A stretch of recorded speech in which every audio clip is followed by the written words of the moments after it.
Bem, boa tarde. Mais um vídeo. Esse daqui vou tratar um pouco da quebra de sigilo e da caça às bruxas que tiveram para cima de mim, para cima da Eixo. E ele é um pouco a continuação do primeiro vídeo que eu fiz. Tá? Então, basicamente, você tem aqui o decreto 10.153 de dezembro de 2019, tá? Fala que os agentes públicos que não desempenhem funções na unidade da ouvidoria, que foi o caso, né? E receberam denúncia de irregularidades praticadas contra a administração pública federal, deverão encaminhá-las imediatamente à unidade do sistema de ouvidoria vinculada ao seu órgão ou entidade e não poderão dar publicidade ao conteúdo da denúncia ou a elemento de identificação do denunciante. O que aconteceu nesse caso? Eu fiz uma reunião no dia 18 de setembro de 2023 com a procuradora-chefe da CVM, a senhora Luciana Silva Alves. E, além de ela não cumprir o que determina o decreto 10.153, ela fez uma ata. Aqui, ó, memória da reunião feita em 2023. Ela assinou, ela fez essa ata, mas ok, se fosse feita a ata para mandar para a ouvidoria, não.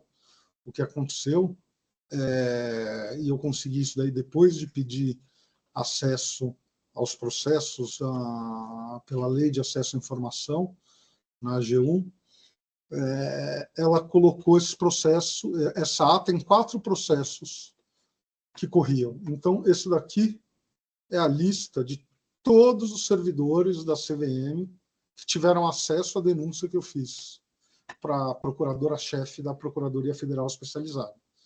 Então,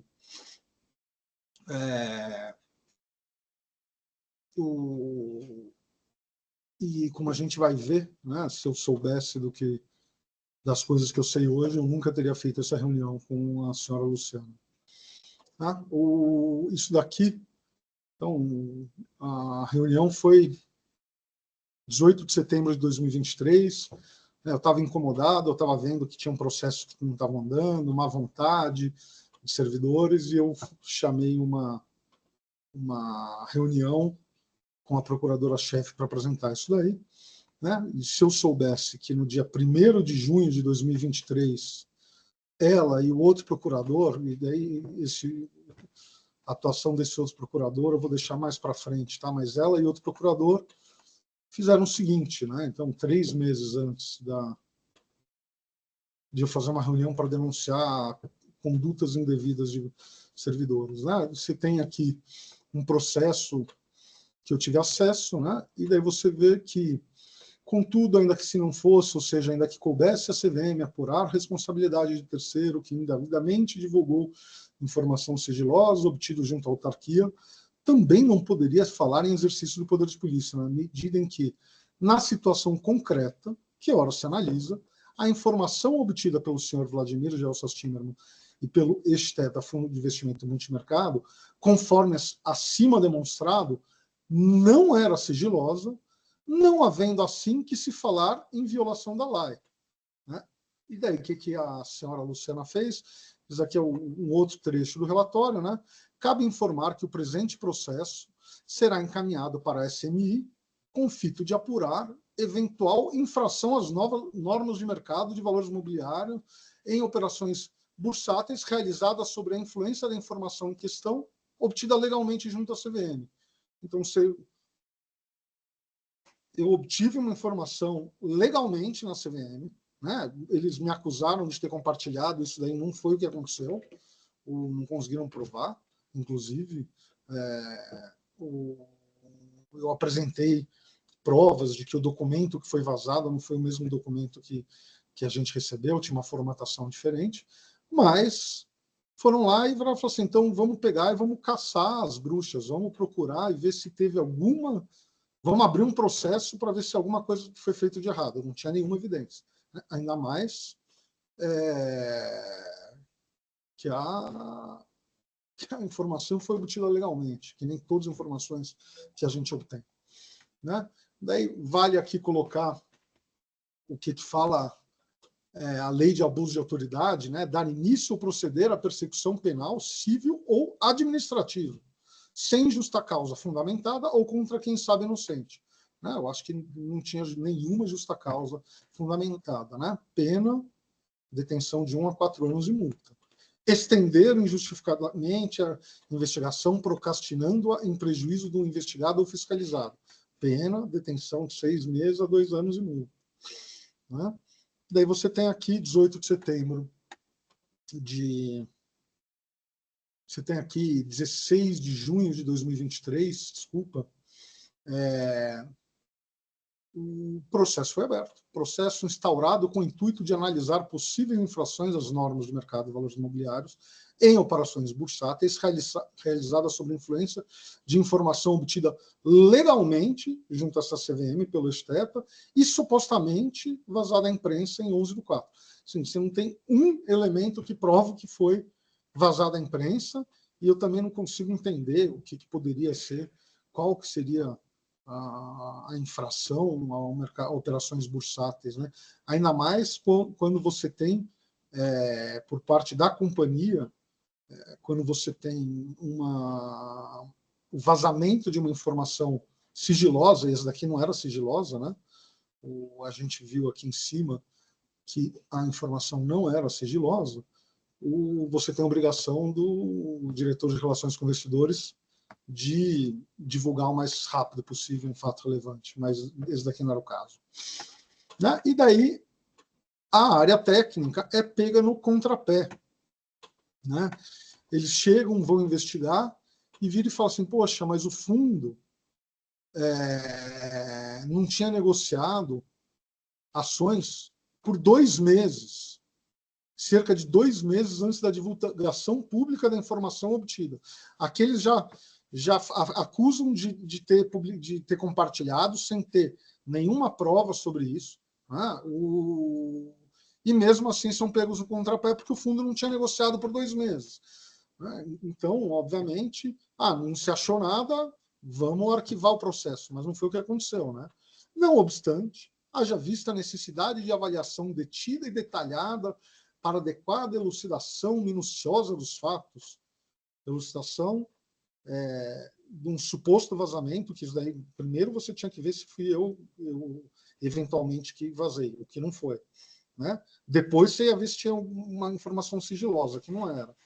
Daí depois você tinha que fazer eu não sei qual fato que precisava de elucidação minuciosa, né?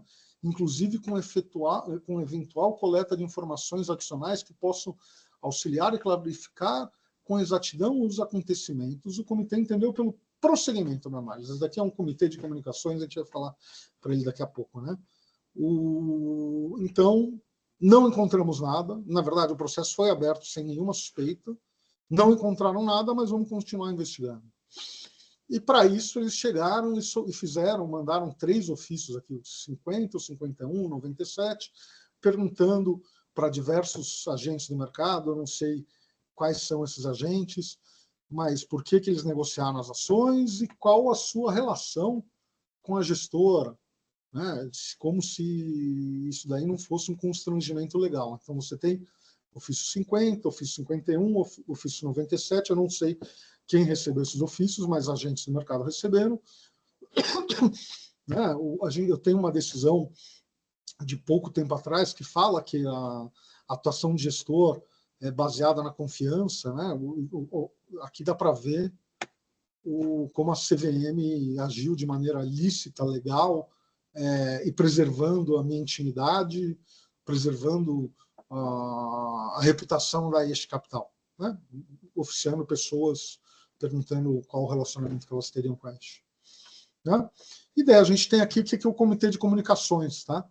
O Comitê de Comunicações, isso daqui é o voto a essas pessoas aqui, esse Antônio Lopes Emigídio, ele, por acaso, era o relator de todos os processos que a Este participava, e daí você tem mais essas pessoas aqui, em concordância com o parecer desse Antônio, desse cara aqui também, pelo prosseguimento da análise e o voto pelo prosseguimento da análise. É importante guardar esse nome, Antônio Lopes Emigídio. Tá? E, obviamente, eu reclamei. Falei, por que vocês estão fazendo isso? E os processos que a gente denuncia não andam, e os processos que fazem denúncia, ou que abre-se sem denúncia nenhuma, sem nenhum ilícito, esses processos vão se estendendo, né? E daí aqui foi feito uma audiência particular, né, com a IGMA 1, Gerência de Acompanhamento de Mercado 1, no dia 31 de julho, e outra no dia 2 de setembro de 2024. As datas são importantes, tá? 31 de julho de 2024 e 2 de setembro de 2024. O que aconteceu no dia 2 de setembro de 2024?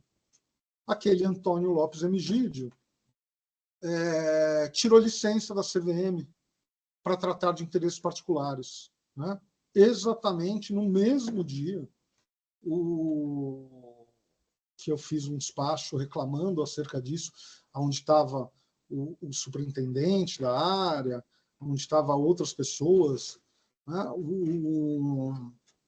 E um mês depois de ter feito a reclamação acerca dessa atuação.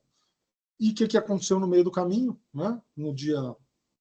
Entre o dia 31 de julho e o dia 2 de setembro? Olha que interessante.